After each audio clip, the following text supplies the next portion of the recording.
Hello friends, welcome to the aroma eats.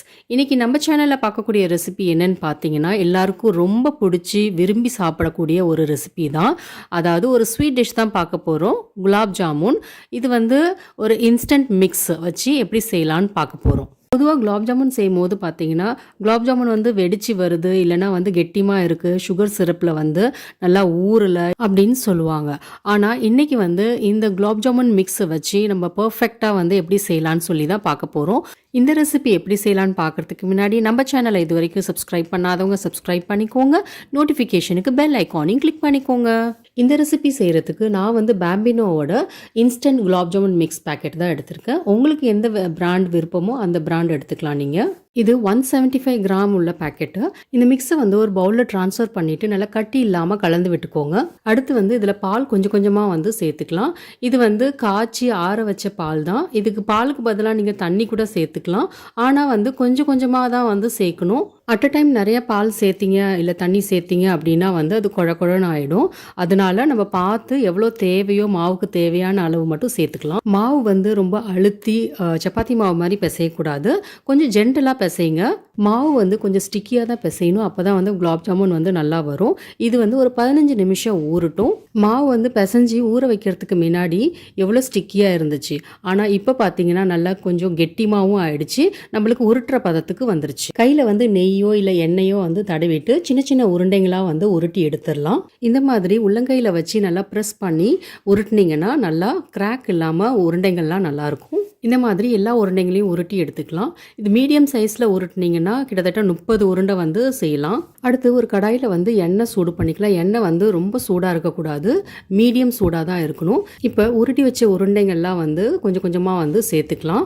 எண்ணெய் கரெக்டான சூட்டில் இருந்தால் தான் இந்த மாதிரி உருண்டைங்களை போட்ட உடனே மேலே எழுந்து வராது. சப்போஸ் எண்ணெய் ரொம்ப சூடாக இருந்துச்சு அப்படின்னா போட்டோடனே மேலே வந்துடும், அப்புறம் காந்தி போயிடும், உள்ளார வேகாது. ஸோ இந்த மாதிரி கரெக்டான ஹீட்டில் இருந்தால் தான் உருண்டைகள்லாம் வெடிக்காமல் இருக்கும். இப்போ உருண்டைகள்லாம் மேலே தானாக வந்ததுக்கு அப்புறம் இந்த மாதிரி கிண்டி விட்டுட்டே இருந்தால் தான் எல்லாமே ஈவனாக ப்ரௌன் ஆகும். இல்லை அப்படின்னா பார்த்தீங்கன்னா ஒரு இடத்துல நல்லா டார்க்காகவும் ஒரு இடத்துல லைட்டாகவும் இருக்கும். ஸோ இந்த மாதிரி லைட் ப்ரௌன் ஆகிற வரைக்கும் ஃப்ரை பண்ணி எடுத்துக்கலாம். பாருங்கள், ஒரு உருண்டை கூட வெடிக்கல.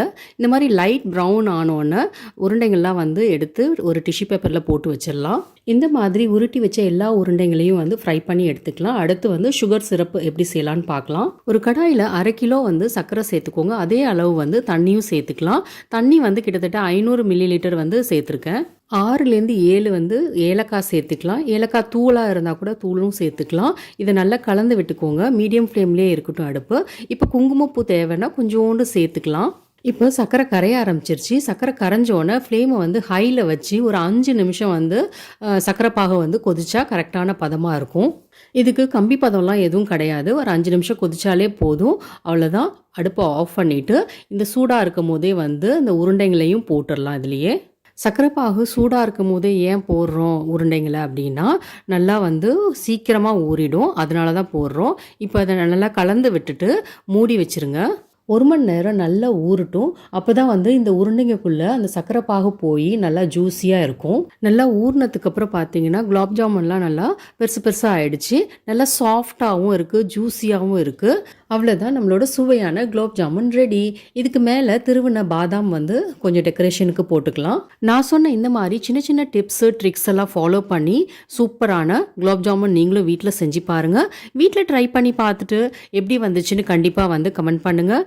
இந்த ரெசிபி உங்களுக்கு பிடிச்சிருந்துச்சுன்னா லைக் பண்ணுங்கள், உங்கள் ஃப்ரெண்ட்ஸ் அண்ட் ஃபேமிலியோட ஷேர் பண்ணுங்கள். என்னோட சேனலை இது வரைக்கும் சப்ஸ்கிரைப் பண்ணாதவங்க சப்ஸ்கிரைப் பண்ணிக்கோங்க. நோட்டிஃபிகேஷனுக்கு பெல் ஐக்கானையும் கிளிக் பண்ணிக்கோங்க. தேங்க்யூ.